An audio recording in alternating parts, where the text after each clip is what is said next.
This is the Killer Innovations Podcast with Phil McKinney. Keep in mind that the information and opinions expressed in this podcast are Phil's, and Phil's alone, and they don't necessarily reflect those of his past, current, or future employers. Now, here's Phil McKinney. Welcome to this week's podcast. I have a special treat this week. I've got Jeffrey Moore joining me today. For those of you longtime listeners of the podcast, you know that Jeffrey previously was on the podcast a number of years ago. Most of you know him as being the author of the best-selling book, Crossing the Chasm. He's actually written 6 books, and I can be one to attest that I've actually read all 6 of them. Crossing the Chasm, Inside the Tornado, The Guerrilla Games, Living on the Fault Line, Dealing with Darwin, and his more recent book, Escape Velocity. Welcome, Jeffrey, to the podcast. Really appreciate you taking this time to join us today. Oh, Phil, it's good to be back, and it's good to hear your voice again. As I was preparing for this interview, I noticed an interesting term or tag that people have applied to you is an organizational theorist. Now, I have to admit, that's the first time I've ever seen that term. Is that how you think of yourself?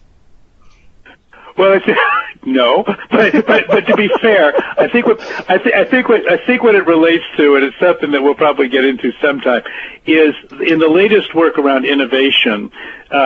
What we discovered is that the organizational dynamics in a large enterprise and how they've been blocking innovation is something we've been very familiar with ever since the Innovator's Dilemma. But a lot of my work now is in helping organizations actually reorient themselves to become more innovation-friendly. And so that's probably where the organizational theorist stuff comes from. Well, first off, I want to congratulate you. You got the 3rd edition of your book, Crossing the Chasm, came out in January. So what's new in the 3rd edition? Well, it's the same playbook with all new players. So the principles of Crossing the Chasm, particularly for B2B businesses, which is kind of what it's always been its sweet spot, they really haven't changed for high tech. The chasm problem is still there. The adoption life cycle still plays out pretty much as advertised 20, 25 years ago, but it's a whole new set of players. And so there was a whole new set of readers who would say, well, I'm having trouble relating to the book, the entrepreneur curriculums, these are young people. They're going, I don't think I know these companies.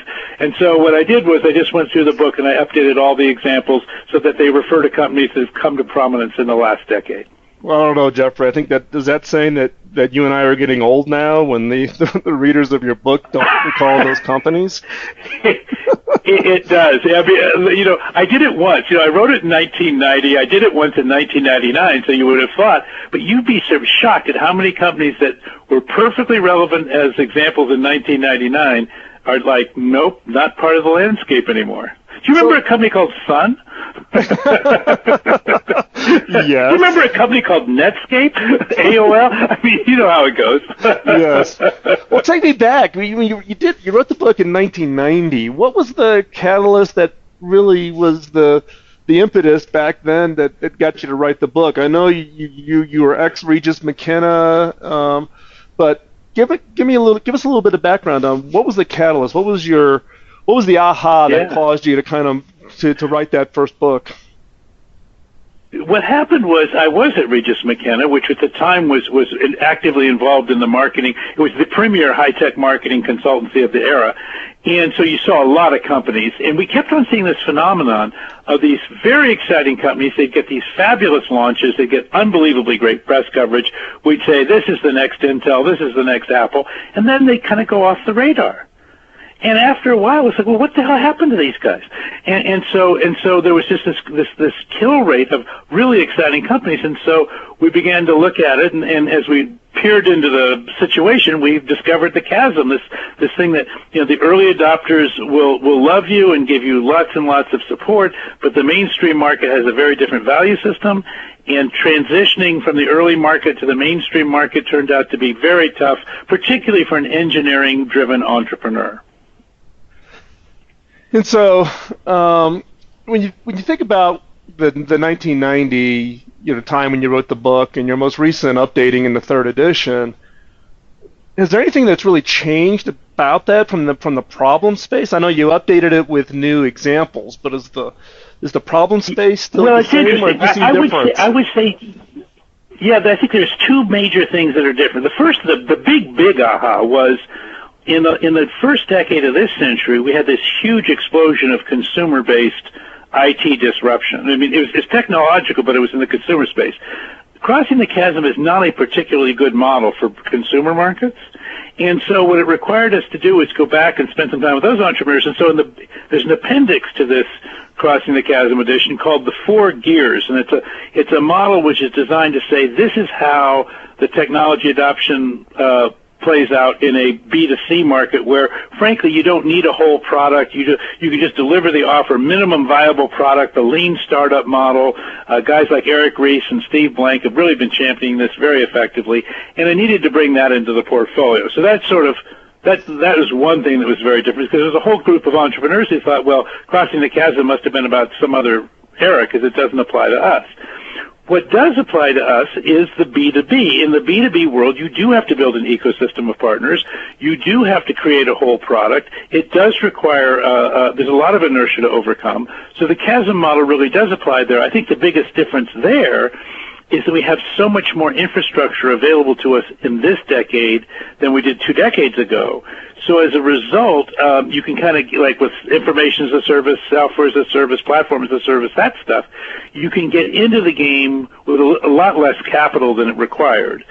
So it's a little bit shallower kind of getting through, but there's still that inertial problem of trying to get the market to a tipping point where it commits to your disruptive innovation and people start marching in your parade. Yeah, and I think you're talking about things like software as a service and infrastructure as a service, et cetera. I remember my previous role, I had some rogue engineers on my team who went out and used their own personal credit card to set up a prototype site at Amazon on the servers there without any going through a PO permissioning or anything like that. So it was the availability of infrastructure is very freeing, but can also be somewhat disruptive to the more traditional organization or enterprises from the standpoint of control. You end up with a lot of rows. And by the way, now we're now touching on, I think, this really maybe the final difference and kind of a key theme that's dear to both of our hearts, which is, I think that the large enterprises, there's so much more. Technology in the 90s was largely brought in by very small companies who were highly disruptive, and they went public, and the companies themselves became large. So, Apple became Apple, and Tandem became Tandem, and a decade before, HP became HP, and Intel became Intel, and Oracle became Oracle. In the current era, the large companies have such a broad footprint across the globe that a lot of the things is WhatsApp becomes Facebook or YouTube becomes Google. So you get acquired, and then you have the issue of how does the acquired franchise deal with the disruption of the acquired? How does the acquiring franchise deal with the disruption of the acquired business model?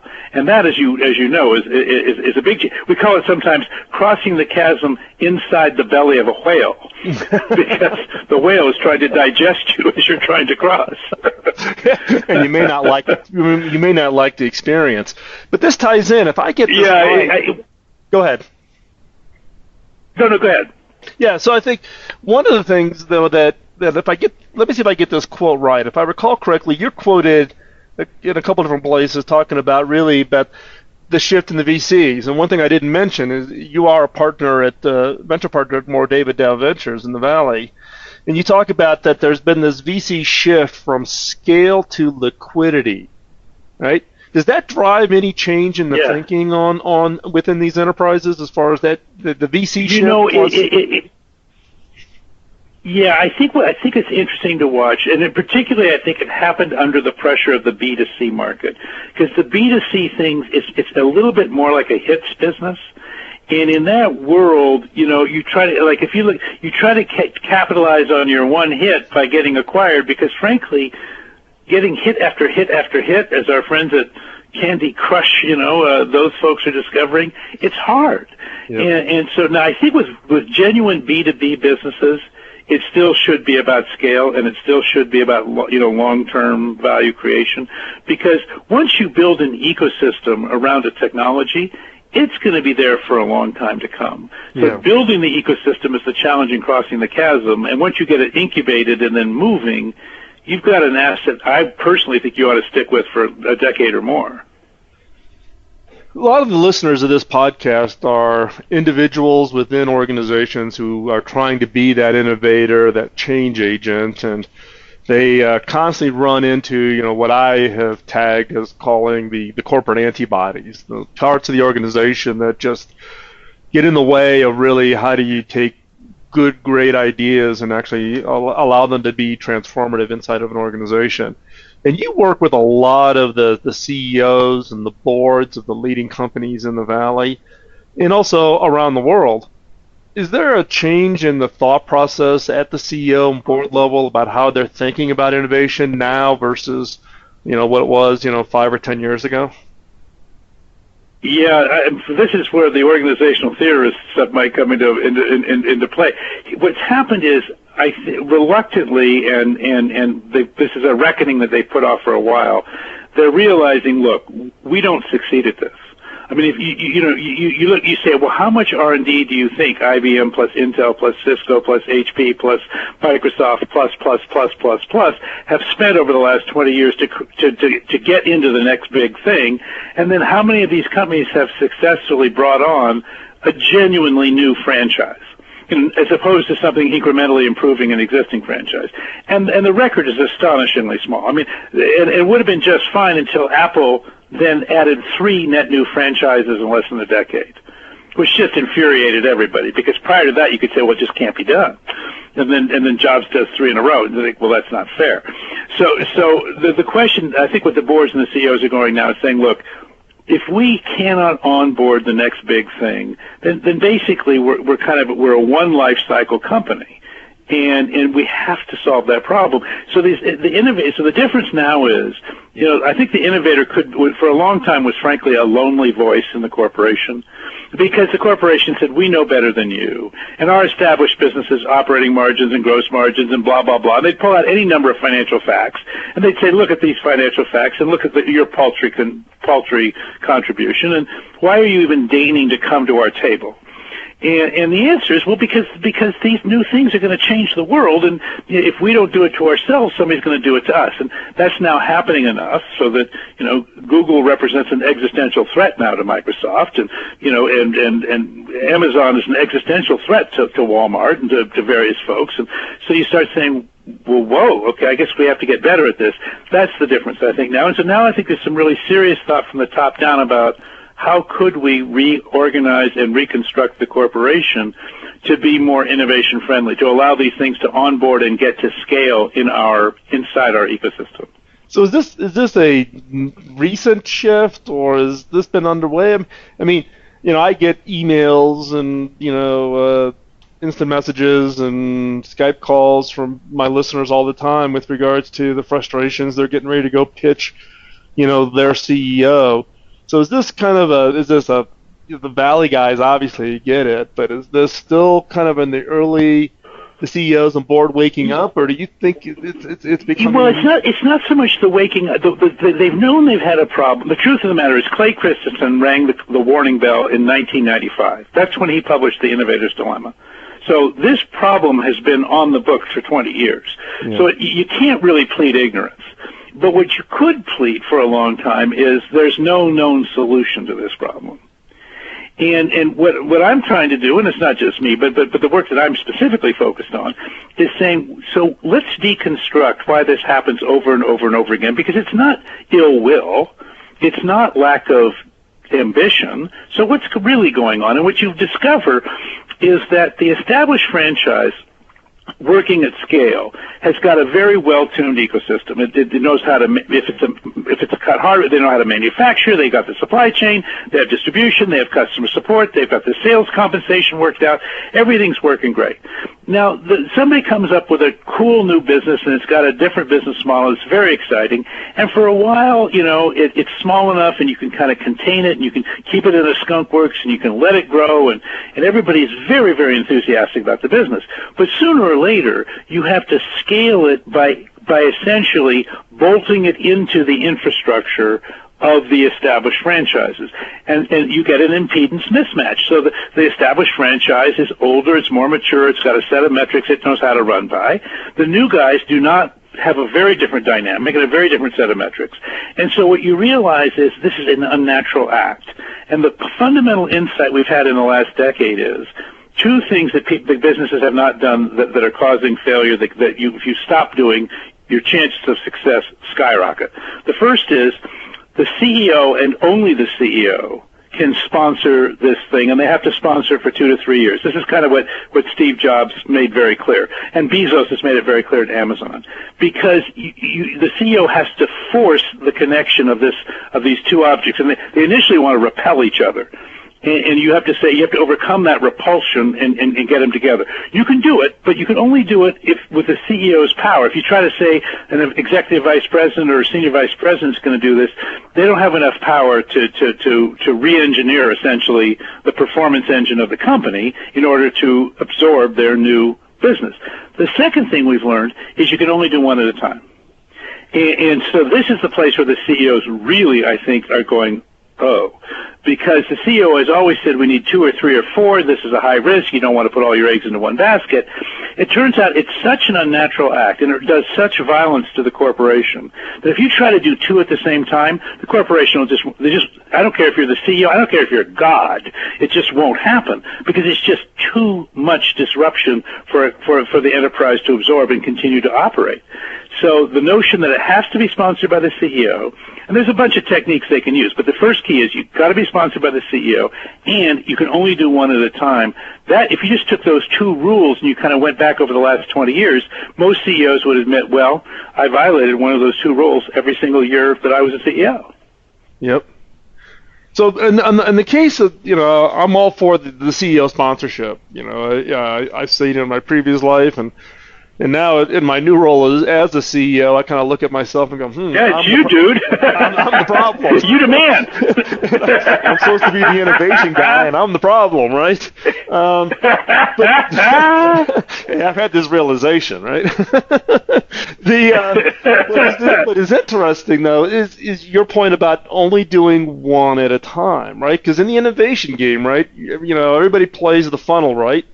So I start off with 10 ideas, and I start whittling it down. Is your argument that when I'm getting down and I said, okay, the one idea that I am really going to scale, that is just the one idea. You still got to have the funnel. You got to be fielding lots of ideas. Well, here's what is my belief is that it's not a funnel, it's an hourglass. In other words, I believe you have to start with the 10. And I believe at the end you can manage more than one franchise at scale in a large corporation. You can have a printer business and a storage business and a computer business and an instruments business. But to get it through the knothole, to get from the innovation side of the ledger to the fully established franchise side of the ledger, I'm implying that that's like an hourglass. Oh. And so if you look at what Jobs did at Apple, what's amazing about it was he did those things one at a time. So when he brought on the iPod and the iTunes, you didn't hear a word about the Mac from then on. Not a single advertising dollar did you ever hear about the Macintosh. And then when he got the iTunes iPod thing all the way done, only then did you hear about the iPhone. And once the iPhone came in, you didn't hear another word about the iPod or iTunes ever again either. And interestingly, it turns out we discovered afterwards he had the iPad arguably before the iPhone, because the iTouch, which was a kind of an iPad Mini, was sort of an iPod extension thing. He had it, but he suppressed it. So he did the iPhone until the iPhone got all the way to scale, and then and only then did he introduce the iPad. So that to me, that is the most important lesson. I mean, everything else about Steve Jobs, you think, well, I'm not Steve Jobs, but that's one lesson we can all learn. Interesting. So in the case of your work now, and you I look across, all the books you've written in that. The one that I, most recently that I've read and got dog-eared sitting right here on my desk is Escape Velocity, and some of the challenges and the analogies and the stories you tell in that book about what does it really take to, maybe we're not all Steve Jobs, and we don't all we have maybe the starting of a kernel of an idea, but how do you really get that thing to take off? So anything new in your thinking on that space, or things that yeah, you got? you know, I think for a long time we thought, first of all, everybody looking at this problem said, boy, the odds of success are not great. And so I think where we focused for a very long time, and I focused on the prior book called Dealing with Darwin, which is an innovation book. That's how you and I got connected last time. I thought, well, what you have to do is you better have a super white-hot, incredibly intense innovation, because most of these things are going to peter out. And so maybe if we get this thing, you know, sort of like lithium, cadmium, you know, glowing, you know, just like in searing heat, maybe we can get all the way through the antibody problems going forward. I now actually think differently. I now actually think if you can actually get the company to align around some of these principles, it almost doesn't matter. I mean, it's got to be a good innovation. It's got to be a very good innovation. But if the company would actually align, if the performance engine would actually reach out constructively, if the innovators would reach out constructively, and if the CEO would shepherd this thing relentlessly, and if the board of directors would give the air cover to the CEO, because you're going to take operating margins down. I mean, one of the problems with innovation is there's a J curve that in the public markets looks terrible.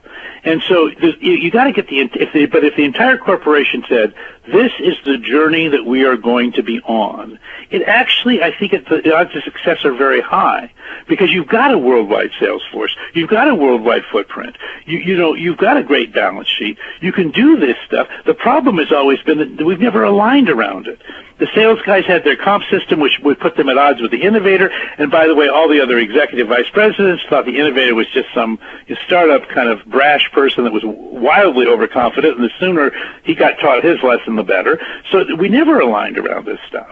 And so getting the entire corporation genuinely aligned around the launch of this new business, I actually think that the odds should be very high instead of very low. So how important is culture in these organizations? The organizations that you've been involved in, you got a CEO, you've got the innovators, you've got these organizational inertia challenges. How important is it really the CEO? But is it also what role does the culture make as far as bringing that? Well, together? it's here. If you have a large organizations over time tend to develop a kind of a political culture and somewhat of a cynical culture. That is death. So in other words, if the culture cannot put itself in service to something larger than its own personal gratification and personal self-advancement, if it can't put itself in service to a greater cause, then I don't think you can make this work, because this does take self-sacrifice. And normally the cultures that are most successful at doing this really do believe that they have a mission, and it's a mission that transcends even the company itself. So they're in service to the world, they're in service to a technology, they're in service to a set of customers, they're in service to a cause. But it's not just making money, and the making money will come from this. But money funds the cause, it is not the cause. Those companies, I think, can find a way to come together and unite behind one of these amazing journeys. If your company, however, is become distrustful and skeptical of itself and cynical, and kind of, if you see a lot of Dilbert cartoons on, that are hung on people's cubicles, it's just never going to happen. Mm-hmm. Mm-hmm. Yeah, I think that's one thing I've learned over my career, and actually in my last role, really getting indoctrinated into a very, very strong culture was really an eye-opener for me on what the role of culture can play. One of the things, Well, interestingly, by the way, let me make a comment about that, because I think HP's culture went from perhaps, when I came to the Valley in the 80s, every startup I ever talked to wanted to have a culture like HP's. And by the time you got to this last 10 years, by the time it had gone through a series of really rather painful executive things, the board, frankly, had behaved very badly, very publicly. There was an enormous amount of turmoil and transition at the top. The culture in that model, it kind of retreats and it protects itself, but it actually gets to a bad place where it's very hard to sponsor the next. I mean, Meg's got a real challenge. there's still that wonderful spark at the core of HP culture, but once the culture starts getting kind of beaten down and sort of cynical, and I think Marissa has the same problem at Yahoo. There was the era of optimism is replaced with either pessimism or cynicism. Man, that's a tough thing to come back from. Yes, and particularly when you're the innovator inside that storm, trying to navigate the next thing. I think realistically you have to say this is not the place where this is going to happen. Yeah. You can still maintain the old franchises, and you can make them more economical, you can make them more efficient, but the notion that this is the organization that could make the sacrifice to birth a new franchise, I just don't think that's a realistic expectation. So I want to do just a quick transition here I follow you on LinkedIn. You and I are friends on LinkedIn, but I also follow you on LinkedIn with regards to your post on that on LinkedIn. You did one last January. Now, I'm going to test your memory here, Jeffrey. You wrote one last January called "The Tide Has Turned," and in it you say, and I'm going to quote, 2013, in my view, will be the first of 5 to 7 very productive years for IT vendors serving the enterprise. And given that a lot of my listeners are in the enterprise space trying to be the innovators, and a lot of them are in the tech field, as you can imagine, do you still stand by that? You think we're in that kind of that early stage of where you think the IT space, the tech space, is on kind of a... Yeah, I do, and it reminds me of the early 90s, which is the last time we saw this happen. So if you remember in the early 90s, we'd had the PC movement. First of all, we'd had the mainframe going to minicomputer, and we had the relational database, and so we had a lot of interesting systems of record developing. And then we had the PC, which was a personal computer, and that was sort of doing office work. And then in the early 90s, we said, what if we hooked the PC with up to the back office systems, and we created client-server architecture? And all of a sudden, there was a huge productivity explosion. The Internet gets overlaid onto that halfway through the decade, and we have the most amazing sort of 10 years of enterprise IT probably in its history. So then we kind of overate at the end of Y2K, and so that kind of, we kind of had to digest that. And the first decade of this century was clearly a consumer decade. It was all about Facebook, Twitter, Google, Frugal, Moogle, whatever. Just keep naming them, right? Uber and OpenTable and all these incredible things for consumers. So that's great. But now you look at it in 2013, 2012, all of a sudden we're having the same thing. The enterprise has said, and look, we have this amazing personal computing infrastructure that's based on mobile, and it's based on smartphones and tablets and this software as a service and node training and apps and app stores and all this cool stuff. We need to bring that into the enterprise architecture. And for a while it was like, no, you can't do that. It can't be done. It's to the security, blah, blah, blah. But like as before, we've now said, okay, whether it's secure or not, this journey has already started. I believe that investment and the productivity returns of that investment are a decade's worth of work. So I think for the next decade, anybody who is in service to enterprise IT they're going to see a lot of money, not going into the old systems of record. Those are pretty well established and they're in maintenance mode, but going into what I would call systems of engagement, which overlay on top of the systems of record, let people collaborate and communicate in ways that we never could do before, and frankly be as powerful at work as we are at home. Because right now, when you're a consumer, you're a master of the universe right now in the digital world. But at work, you're often still a dweeb. And the idea is, well, why can't we take the same empowering infrastructure and make it part of the enterprise world? And by the way, the enterprise is needing to reach out to the consumer anyway, or they're going to be digitally irrelevant. So there's a lot of money, I think, it's going to go into systems of engagement. I think it's going to create a renaissance around enterprise IT. So, last question here. You sit as a venture partner at Moore David Dow. You see a lot of new companies coming in, pitching to try to raise money. If you were a listener of this podcast, what areas do you find interesting now as a VC? Well, okay, so the classic cliche, and I think probably it's still, VCs are not that imaginative, so cliches are probably pretty good for us.